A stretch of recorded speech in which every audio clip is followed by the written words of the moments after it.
الرحیم۔ گائے تیسری دن اپنے آقا کے گھر نہ گئی۔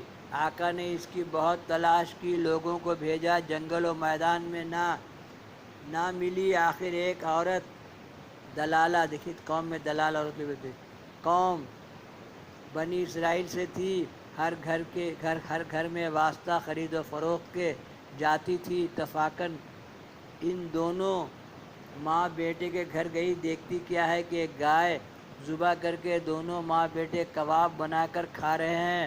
اس کو دیکھ کر دونوں ماں بیٹے گھبرا گئے اور اپنے بیٹے سے کہا کہ آج کتنے برس سے ہم یہاں اپنے خالق کی عبادت میں مشغول ہیں اور رزق حلال سے کھاتے ہیں، آخر میری بات تو نے نہ مانی، بیگانی گائے ذبح کر کے کھا گئے۔ کیا جانے خدا ہم کو کس عذاب میں ڈالے اور رسوا کرے ملک میں۔ پس اس عورت دلالہ نے جا کے صاحب بکر، دیکھیے گائے کو بکر بھی بولتے ہیں، سورہ بقرہ ہے نا، اس میں بنی اسرائیل کے گائے کا واقعہ، موسیٰ علیہ السلام کا، بلکہ دوسرا گائے کا واقعہ، بکر کو خبر دی گائے والے کو اور نشان اس کا بتا دیا۔ تب صاحب گائے نے، مانے گائے کے مالک نے، جا کے داؤد علیہ السلام سے نالش کی کہ فلاں شخص نے میری گائے ذبح کر کے کھائی ہے۔ اسی وقت داؤد علیہ السلام نے حکم کیا کہ اس کو میرے دربار میں حاضر کرو۔ تب پیادے سب دوڑے اور ان ماں بیٹے کو حضور میں لا کے حاضر کیا۔ حضرت نے ان سے پوچھا تم کیوں بیگانی گائے ذبح کر کے کھا گئے؟ انہوں نے کہا کہ اے خلیفہ خدا، وہ گائے 3 دن تک ہمارے دروازے پر آ کر پڑی رہی، ہانکنے سے بھی نہ گئی اور بولتی تھی کہ میں تمہارا حلال روزی ہوں، مجھ کو ذبح کر کے کھا جاؤ۔ دیکھیے شیطان کیسی، اور ہم تو 3 دن کے بھوکے تھے، ذبح کر کے کھا گئے۔ یہ سن کے اس رئیس صاحب بکرا نے اس سے کہا کہ تم جھوٹ کیوں بولتے ہو؟ گائے نے بھی کسی سے بات کی ہے؟ حضرت نے اس کا جواب دیا البتہ خدا کے حکم سے، خدا کے حکم سے بات کر سکتی ہے۔ القصہ، جب صاحب گائے نے دونوں ماں بیٹے کا قصاص طلب کیا، حضرت نے فرمایا کہ تم ان کو معاف کرو، 1000 اشرفی ہم سے لے لو۔ وہ بولا میں ہرگز ان کو معاف نہیں کروں گا، میں اپنی گائے کا قصاص لوں گا۔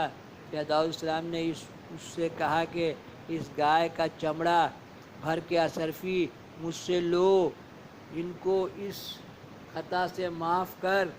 اس جاہل نے حضرت کا کہنا نہ مانا۔ اتنے حضرت علیہ السلام نازل ہوئے اور کہا اے داؤد، اللہ نے تم کو سلام کہا اور فرمایا ہے کہ بنی اسرائیل احوال قیامت تم سے دنیا میں دیکھنا چاہتے ہیں، تم ان سے کہہ دو کہ کل عید کے دن میدان جا کے سب حاضر ہوئے، احوال قیامت کا وہاں دیکھیں گے۔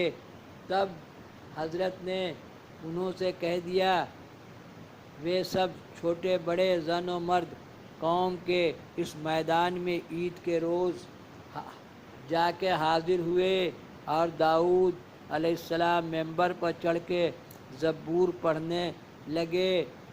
تمام لوگ خوش الحانی سے ان کے غش میں آ گئے۔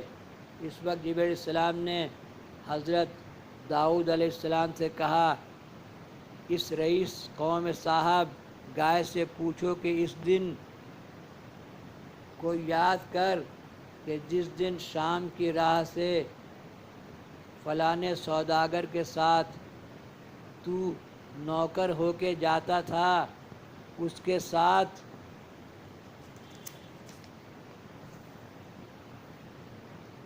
500 اونٹ بکری اور مال و اسباب تھے، تو نے اس کو مار کر سب چھین لیا۔ یہاں سے ڈالیں گے 271 پارٹ 271 دیکھیے قیامت میں کیسے حساب کتاب ہوگا. یہ خود بڑا ڈکیت تھا ہے نا, اپنا آقا کو مار کے اتنا سامان چھینے ہوئے تھا, تو اس کو کیسے پکڑ میں آتا ہے نا. اب دیکھیے اس کا بچار ہوگا, پارٹ 271 میں ڈالیں.